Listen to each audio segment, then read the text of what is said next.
Morning धना धना धना गुड मॉर्निंग कौन है तुम टी कहीदेल गुड मॉर्निंग हाय कर दियो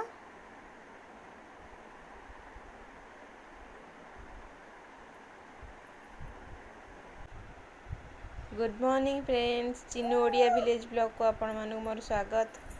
एबे आसिकी हेलानी 6:30 मो झील ए उठिकी अलस भांगुची देखुए केमती होउची नोटंगी नोटंगी नोटंगी नोटंगी ना चलो चलो चलो चलो चलो टी बारी आड़े बुली आसवा चलो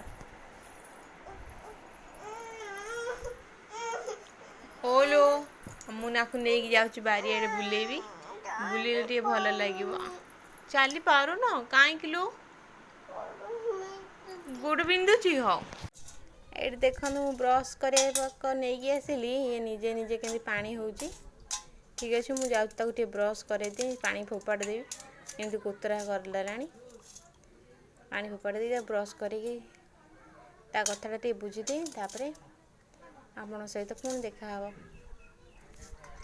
ए समय है 8:30 जाऊँ मो झील को खाया देदेवी तापर आपण सहित कथा है सेरेलैक आर सकाळ खाଇବା है सेरेलैक सेरेलैक खोईदेवी तापर से बुलवा तापर मोर घर जहाँ बासी आउ जहाँ माने काम थी सब करदेवी सर देखो के गोड़ नंबे की बजे मोबाइल धरिकी ठीक अच्छे मुझे खाया दे दूसरी मुझे देखी आम ढिंकी के चूना कुटा हो रज आसला तो रजपाई तो चूना कुटा हो साइड समस्त आसी आमर ढिंकी ही चूना कुटती मुझे खावा दे सारे आपको देखी केमती चूना कुटा हो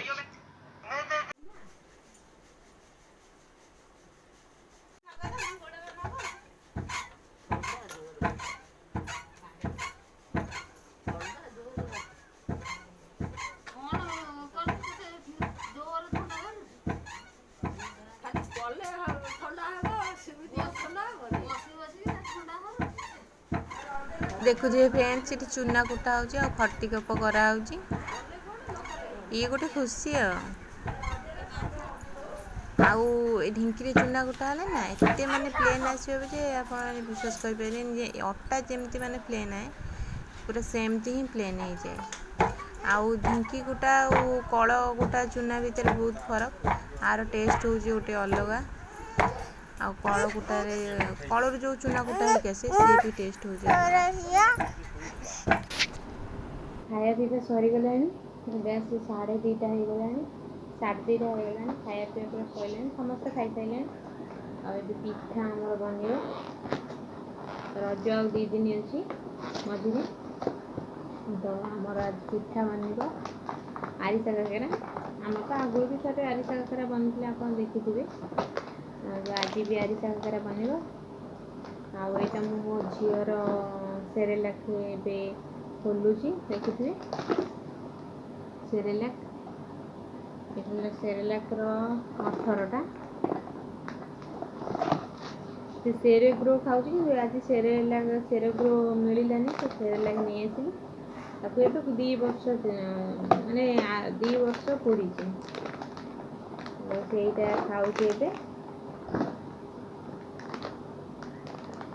बाहर करके तार डब्बार पूरेदेवी तापर पिठा करी बोऊ घरिया पिठा करें मुझे सारे साहाଯ୍य करदेवी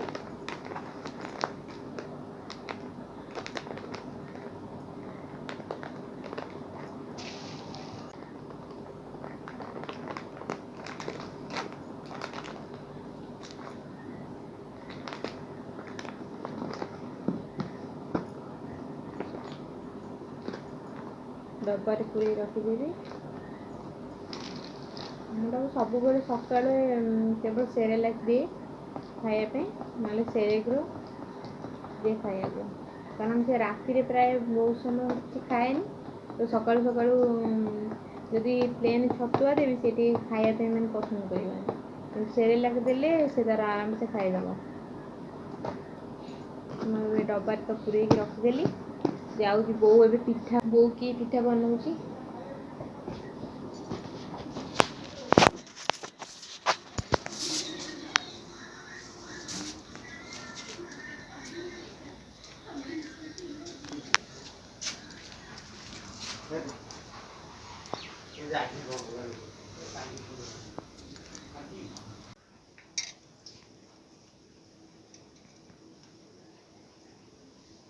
ମୋ ବୋଉ ଦୁଇ ଜଣ ମିଶିକି ପିଠା କରୁଛନ୍ତି ତ ମୁଁ ବି ଯାଉଛି ତାଙ୍କ ସାଙ୍ଗରେ ଟିକେ ମିଶିକି ପିଠା କରିଦେବି। ଆଉ ଏଇଟା ହେଲା ଆରିସା କାକରା ବନା ହେଉଛି।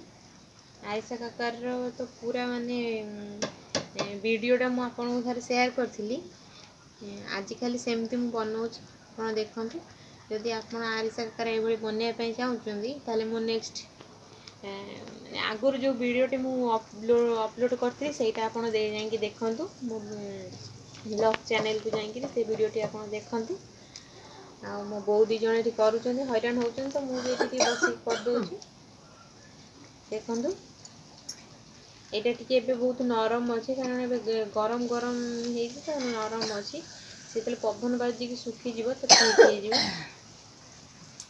ଆପଣ ଏଇ ଆରିସା କାକରାକୁ ଥରେ କରିକିରି 15 ଦିନ ପର୍ଯ୍ୟନ୍ତ ପୁରା ଖାଇପାରିବେ। ବହୁତ କରି କରିଦେବେ, ତ 15 ଦିନ ଯାଏ ରଖିକିରି ଆପଣ ଖାଇପାରିବେ। ଠିକ୍ ଅଛି, ମୁଁ ଯାଉଛି ପିଠା ଗୁରା କରିଦେବି। ଆଉ ମୋ ଭିଡ଼ିଓ ଟିକେ ଏଇଠି ରଖୁଛି। ଆପଣଙ୍କୁ ଯଦି ମୋ ଭିଡ଼ିଓଟି ଭଲ ଲାଗିବ ତାହେଲେ ଲାଇକ୍, ସେୟାର, କମେଣ୍ଟ ଏବଂ ସବସ୍କ୍ରାଇବ୍ କରିବେ। ଆଉ ବେଲ୍ ବଟନ୍କୁ ବି ମାରିବେ। ଆଉ ବେଲ୍ ବଟନ୍ଟା ମାରିଲେ ମୋର ନୂଆ ନୂଆ ଭିଡ଼ିଓ ଆପଣଙ୍କ ପାଖକୁ ପହଞ୍ଚିଯିବ। ତ ପ୍ଲିଜ୍ ମୋ ଭିଡ଼ିଓଟିକୁ ସବସ୍କ୍ରାଇବ୍ କରନ୍ତୁ। ମୋ ଭିଡ଼ିଓକୁ ଦେଖନ୍ତୁ ଏବଂ ସବସ୍କ୍ରାଇବ୍ କରନ୍ତୁ।